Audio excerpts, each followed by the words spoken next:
성경 봉독해 드리겠습니다. 이사야 63장 7절에서 14절까지 말씀입니다. 7절 내가 여호와께서 우리에게 베푸신 모든 자비와 그의 찬송을 말하며 그의 사랑을 따라 그의 많은 자비를 따라 이스라엘 집에 베푸신 큰 은총을 말하리라. 그가 말씀하시되 그들은 실로 나의 백성이요 거짓을 행하지 아니하는 자녀라 하시고 그들의 구원자가 되사 그들의 모든 환난에 동참하사 자기 앞에 사자로 하여금 그들을 구원하시며 그의 사랑과 그의 자비로 그들을 구원하시고 옛적 모든 날에 그들을 드시며 안으셨으나 그들이 반역하여 주의 성령을 근심하게 하였으므로 그가 돌이켜 그들의 대적이 되사 친히 그들을 치셨더니 백성이 옛적 모세의 때를 기억하여 이르되 백성과 양떼의 목자를 바다에서 올라오게 하시니가 이제 어디 계시냐? 그들 가운데에 성령을 두시니가 이제 어디 계시냐? 그의 영광의 팔이 모세의 오른손을 이끄시며 그의 이름을 영원하게 하려 하사 그들의 앞에서 물을 갈라지게 하시고 그들을 깊음으로 인도하시되 광야에 있는 말같이 넘어지지 않게 하시니가 이제 어디 계시냐. 여호와의 영이 그들을 골짜기로 내려가는 가축같이 편히 쉬게 하셨도다. 주께서 이와 같이 주의 백성을 인도하사 이름을 영화롭게 하셨나이다 하였느니라. 아멘. 오늘은 이사야 63장 7절에서 14절의 말씀인 골짜기로 내려가는 가축같이 이 말씀이 문득 생각이 납니다. 온전한 하나님의 사랑을 기억하고 그의 명령에 순종하며 살 때에 정령 이스라엘 백성들은 골짜기로 내려가는 가축떼와 같았습니다. 오늘의 이 말씀은 이스라엘 백성들이 피해가야 하나님의 성신을 근신되게 하고 하나님의 구원을 맛본 자들이 하나님을 대적함으로 주신 모든 축복과 은혜와 긍휼과 충만을 잊어버림으로 옛날을 기억하고 탄식하는 가운데 이 말씀이 나왔습니다. 하나님께로부터 사랑의 매를 맞을 때에 그제야 정신이 들어 옛날을 기억합니다. 하나님께서 인도하사 골짜기로 내려가는 가축처럼 인도하셨음을 감사하였습니다. 이제는 하나님께서 친히 대적이 되사 이스라엘 백성들을 치셨습니다. 하나님께서 부르신 백성이 하나님의 말씀에 불순종할 때 하나님께서 친히 저들의 대적이 되사 치시리라고 하셨습니다. 저들과 동행하셨던 하나님이 자녀로 삼으신 그 하나님이 구원자가 되어주신 그 하나님을 버려 잊어버리고 세상 곁길로 나아갈 때에 하나님은 저들의 대적이 되셨습니다. 이러한 하나님의 진노 중에 믿음의 사람들은 옛적 모든 날에 그들을 드시며 안으셨던 때를 기억하고 이제 이 백성들이 옛적에 하나님께서 골짜기로 내려가는 가축같이 인도 섭리 축복하심을 기억하고 회개합니다. 그래서 오늘 이 말씀을 통해서 정말로 나와 여러분들이 골짜기로 내려가는 가축떼같이 되기를 원합니다. 첫째, 이 말씀은 왜 골짜기로 내려가는 가축같이 하셨는가? 편히 쉬게 하심입니다. 즉 안식의 장소를 주신다는 말씀입니다. 정말 이 백성들에게 장막 칠 곳과 물 있는 곳을 찾으시는 하나님께서 백성들의 편히 쉴 곳도 찾으십니다. 주로 장막 칠 곳을 골짜기로 택하는 이유가 있습니다. 그곳에는 풍성한 물이 있기 때문입니다. 모압 왕 발락이 선지자 발람을 모시고 이스라엘 백성들을 저주하기 위해서 모압산에 올라보니 이스라엘 백성들이 모압들에 있는 골짜기에 진을 쳤습니다. 하나님께서 물이 넉넉한 곳에 진을 치라 하였습니다. 모든 유리아는 죄인들의 장막이나 특별히 성도들의 장막터를 하나님께서 찾으십니다. 내가 어디서 살까? 걱정 염려할 것이 없습니다. 오늘의 성도들은 어떠합니까? 하나님의 섭리로 장막터를 찾아 주시기 전에 똑똑한 자신들이 다 찾아 정해버립니다. 하나님께서 성도들을 별반 도우실 일이 없습니다. 그러나 나의 믿음 없는 행동이 하나님의 축복을 거절하는 행위를 하였습니다. 예수님께서는 너희는 마음에 근심하지 말라. 하나님을 믿으니 또 나를 믿으라. 내 아버지 집에 거할 곳이 많도다 하셨습니다. 나중에 돌아가실 즈음에 빌리 그레함 박사는 좀 딴 길로 갔지만 그는 여기 이 해석을 내 아버지 집에 거할 별이 많도다라고 하셨습니다.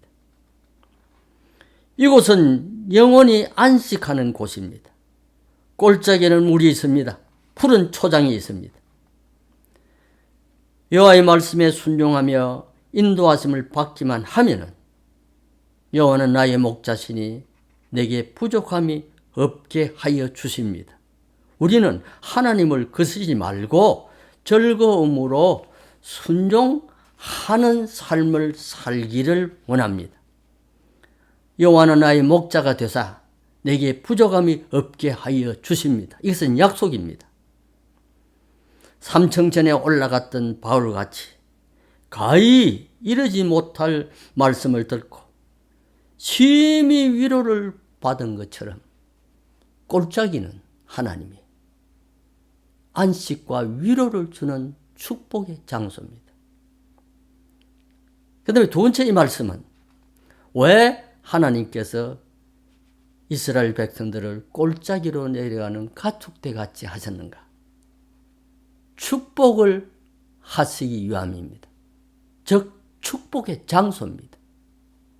첫째는 안식의 장소면 두 번째는 축복의 장소입니다. 무엇 때문에 하나님께서 당신의 백성들을 골짜기로 내려가는 가축대 같이 인도하실까요? 그곳에서 풍성한 꼴로 축복하시기 위함입니다. 민수기 13장 23절에서 이스라엘의 12정탐꾼들이 에스골 골짜기에서 무화과와 석류와 포도송이를 가져왔습니다.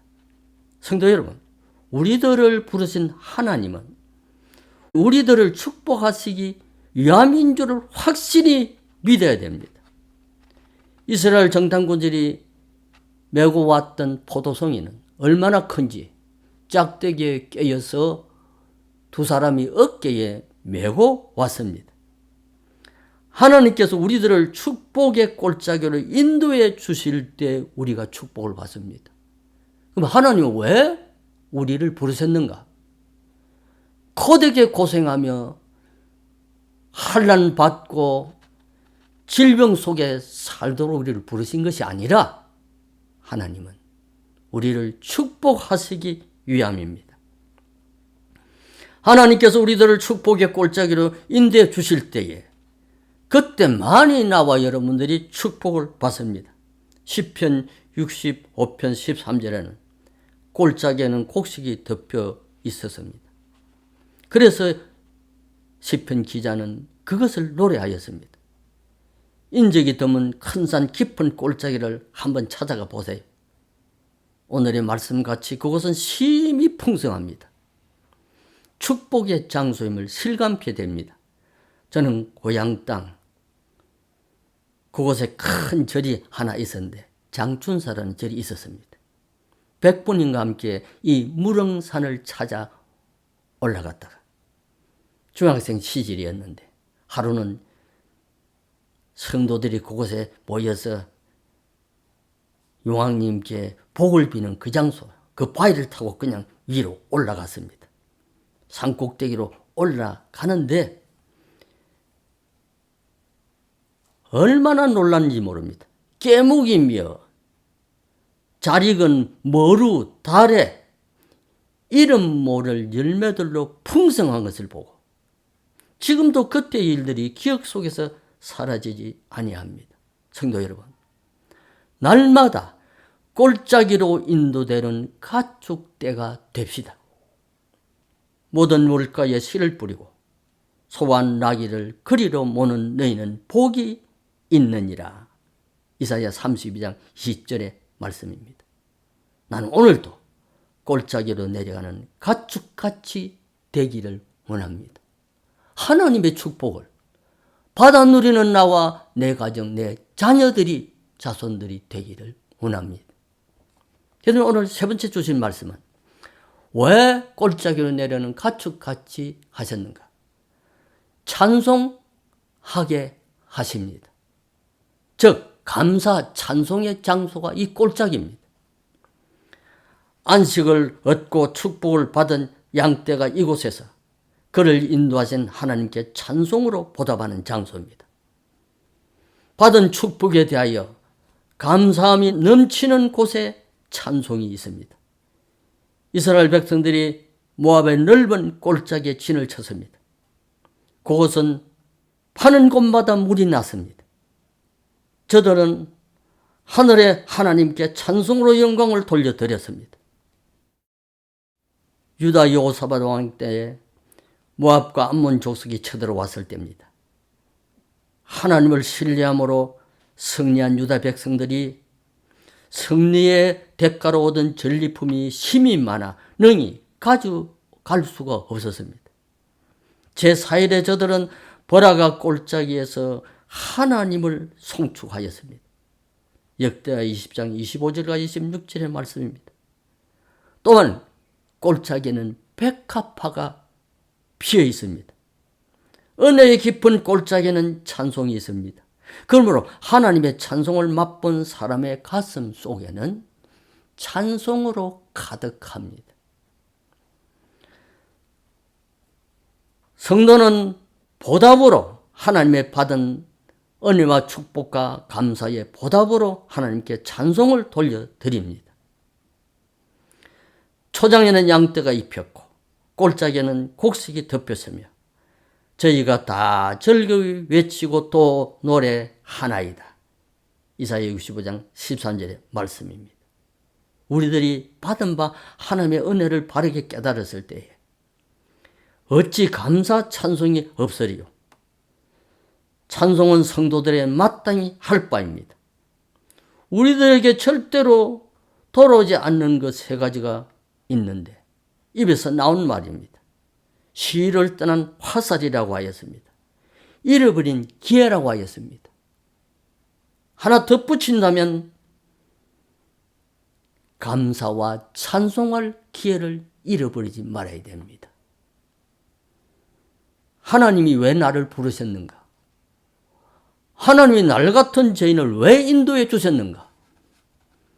무지기 고생하고 탄식하고 질병 속에 살다가 비참하게 세상을 하직하라고 나를 부르신 것이 아니올시다, 여러분. 우리를 부르시는 그 큰 축복의 목적은 골짜기로 내려가는 가축대 같이 되게 하시기 위함입니다. 그것의 첫째가 안식을 주시기 위함입니다. 평화로다. 우리 가슴 속에 넘치는 평화를 주시기 위해서 안식의 장소. 두 번째는 축복을 하시기 위함이라. 감히 다른 인생이 받지도 못한 기이하고 놀라운 축복들을, 영육의 축복들을 주시기 위함입니다. 마지막으로는 그렇게 부름을 받은 축복을 하나님을 위하여 가슴을 열고 찬송하는 무리로 만드시기 위하여. 그래서 천당에는 다른 것이 아무것도 없잖아요. 예배도 없습니다. 뭐만 있습니까? 하나님을 향한 찬송만 있을 것이라. 그룹 천사들과 수만의 천사들과 부름받은 나와 여러분들이 주님 앞에서 그의 아름다운 영광과 은혜와 축복과 세세토록 누릴 영광을 감사 찬송하는 무리들로 우리를 세우시기 위함이신 줄을 알고 부디 나와 여러분들이 골짜기로 내려가는 가축대 같이 되기를 원합니다. 감사합니다. 기도합시다. 아버지 하나님 감사합니다. 정말로 하나님, 이스라엘 백성들이 범죄하여 하나님 앞에 받은 은혜와 축복과 감사를 다 잊어버리고 하나님이 치시는 사랑의 매를 맞고 제정신이 들었을 때에 그저야 옛날에 받았던 축복을 기억하고 오늘 이 말씀을 썼습니다. 오 아버지 하나님, 우리를 부르신 주 지옥처럼 지옥 가야 될 인생을 하나님의 백성 삼으시고 우리를 당신의 자녀로 부르신 그 부름의 목적이 물론 영생을 주시기 위함이지만 이 세상에서 정말 골짜기로 내려온 가축대 같이 되게 하시기 위함인 줄을 믿습니다. 오 아버지 하나님, 우리에게 안식의 장소가 되게 해 주시옵소서. 우리에게 축복받는 장소가 되게 해 주시옵소서. 우리에게 하나님을 향하여 마음의 문을 활짝 열고 그 영광을 찬송하는 우리가 되게 해 주시옵소서. 예수님의 이름으로 기도하옵나이다. 아멘.